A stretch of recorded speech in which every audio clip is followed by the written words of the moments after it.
Good morning, this is Shelby Law with the Great Basin Fire Potential Briefing for Tuesday, July 30th, 2024.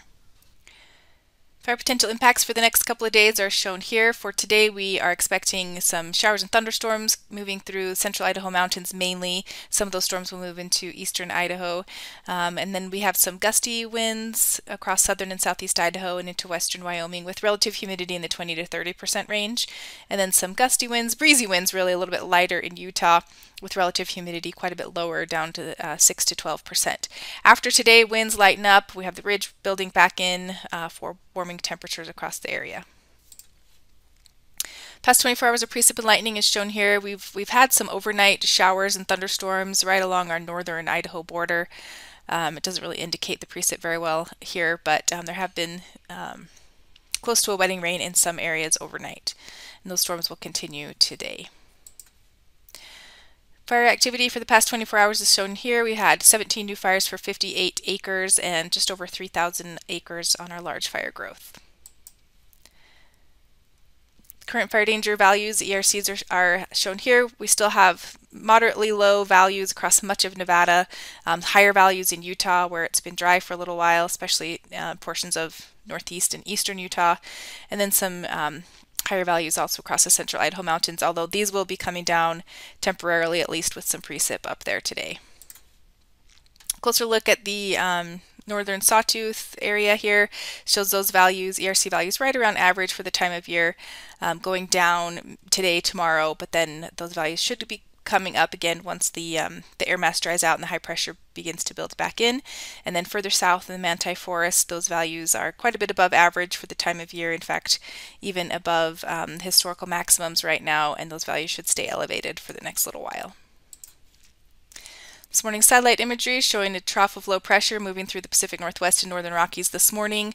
That is bringing cloud cover, cooler temperatures, and precipitation to the Idaho mountains today. It's also increasing winds out ahead of that front in southeast Idaho and western Wyoming, and then also portions of southern and southeast Utah. So again, a closer look at that this afternoon. That wave quickly moves throughout the day today. We do have high risk issued today for some of mixed wet and dry storms over the east central Idaho mountains, and then some high risk for wind in Utah as well. The winds will be strongest over the north, but RHs are up there as well. Some gusty winds in southeast Idaho are possible where we'll see slightly lower relative humidities, and then of course western Wyoming should see some gusts, and the RHs are a little bit lower there as well. Further south over Utah, some breezy winds, not quite, certainly not as high as what we'll see in Idaho today, but the relative humidities are quite a bit lower, so a more significant impact on fire potential. Quick look here at our satellite imagery, or visible satellite imagery this morning, showing that smoke, cloud cover across Idaho, and then smoke across much of Nevada and northern Utah. Central and southern Utah and eastern Utah even are pretty smoke-free this morning. 24-hour precipitation totals are shown on the right here, with those storms moving through the central Idaho mountains and clipping the northern western Wyoming mountains here, but generally dry further south and elsewhere. On Wednesday, the moisture really clears out, and we just start to see the high pressure ridge beginning to build back into the Great Basin. No high risk issued on Wednesday. Minimum relative humidities start to decrease across the north and remain low further south, and afternoon wind gusts are pretty light everywhere. On Thursday, more the same is expected as the high pressure ridge continues to strengthen and build a little bit further west and north into the Great Basin. We start to see a little bit of moisture building into the desert southwest. It'll be just a couple days before it shows up here in the Great Basin. No high risk on Thursday. Minimum relative humidities continue to decrease across the north, with relative humidities dipping down into mostly to the teens, the mid-teens, and then in the single digits across Nevada and the lower elevations of Utah. On Thursday, again, we can see that moisture kind of on our doorstep there across northern Arizona. The 3-day precip totals show the precip that we're expecting today in Idaho.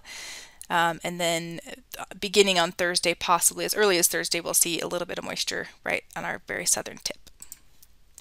On Friday, the moisture moves a little bit further northward, although we don't expect to see too much thunderstorm activity just yet.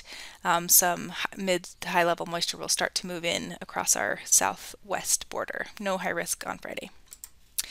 On Saturday, the moisture, we see a little bit more moisture increasing across the west for a better chance of some thunderstorms. We do have high risk in place across western Nevada for an increase in mixed wet dry thunderstorms, certainly possibly leading to a more initial attack. And then on Sunday, the moisture moves a little bit further northward. This is late in the day on Sunday, but we could see some storms move into the central Idaho mountains on Sunday. We're watching that closely for any need of high risk there. High pressure remains centered over the Four Corners area. Monday, high pressure remains the dominant feature over the Four Corners area, so a little bit of moisture still underneath the ridge for most likely another round of some isolated storms. Not looking for a ton of moisture as we head into this weekend, but enough to produce some afternoon thunderstorms. And the 7-day precip totals are shown here. Quite a bit of change from the short term. The short term, we're just expecting precip in the central Idaho mountains. But then as we head into the weekend, we'll see the moisture move northward, mainly in that Saturday to Sunday, Monday timeframe.